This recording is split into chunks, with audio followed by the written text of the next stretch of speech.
So I'm just gonna use this Shein unboxing to tell you guys what's on my mind. I just have to get it out. I mean, I've heard about this situation, but I actually now experienced it by myself firsthand. I was in a dream and me and my roommate seemed to have like a very heated argument, right? Like we're going back and forth, and this one that I like to avoid. So the fact that we're having that kind of heated argument, I could tell that I was very, very triggered because I live in a shared apartment. So a normal day, I like to mind my business, but yeah, in that dream, I was like going back and forth. Then I woke up because by the grace of God, I'm trying to get closer to Jesus Christ. I think this is a mirror. I didn't expect it to be this small because I currently don't have a vanity mirror, so I just felt like this would be very good for when I'm doing my makeup. But obviously, it meant that something was going to happen, right? So I'm like, okay. So you guys, over the next weeks, I avoided this person. If the person was in the kitchen, I would not go to the kitchen. If the person was in the washroom, if the person was in the passage, like I would literally avoid having any kind of interaction with this person. And this was going on for like over 2 weeks. And it's going to happen again.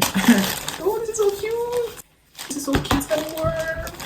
It's a little baby cow. After the 2 weeks passed, I was like, you know, maybe the dream has happened, like, or maybe I've avoided it from happening, right? I'm like, okay, fine. Guys, now this is literally 3 weeks after that dream. Yesterday, I was cooking in the kitchen because, like I said, you guys, I had to really prep food because school is so demanding. And then I was cooking in the kitchen, and I want to give you a little bit of like cut story so you understand. So in our kitchen, obviously, especially in this part of the world, there is a vent. So when you're cooking, the smoke and the steam, the smell, everything will go into that vent. Now, there is somebody that would not turn on the vents. Out of nowhere, she will come out of her room and turn on the vent to the highest. And she came and she opened the window wide open. You guys, this person now came back and was like, oh, can you make the vent higher? And I'm like, okay, make the vent higher, but don't open the window too much because I'm going to be cold. You guys won't believe what this girl went to do. Also got a cutesy cup. So I got this cup for like my hot chocolate, and also when I'm filming, so it looks aesthetically pleasing. You know, to open the front door, open the one that was leading to outside, open the main door. And then I was listening to music. I even reduced the volume. This person now came and started playing her own whatever she was listening to and increased the volume so high.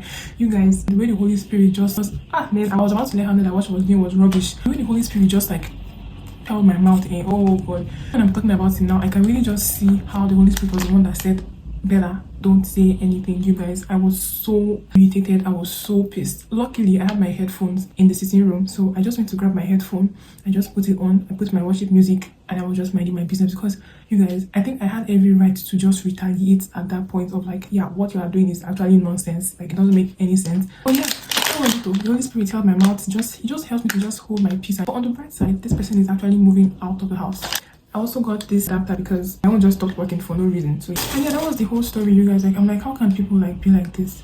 But on the flip side, God actually showed me my own faults. Like, he has been showing me some faults that I have, and yes, he's lovingly helping me to work on them. So I mean, that's why at the end of the day, I feel like God doesn't ever want us to feel like, oh, we want to take revenge by ourselves because we are not exactly righteous, right? So it's like, oh, leave the revenge for him and just really ignore. It doesn't make you stupid, but it makes God really proud of us when we actually endure persecution from people for his name's sake. If not for God's name's sake, you guys, yeah, I would have told her that what you're doing is absolute rubbish. Oh, this is so cute. It's so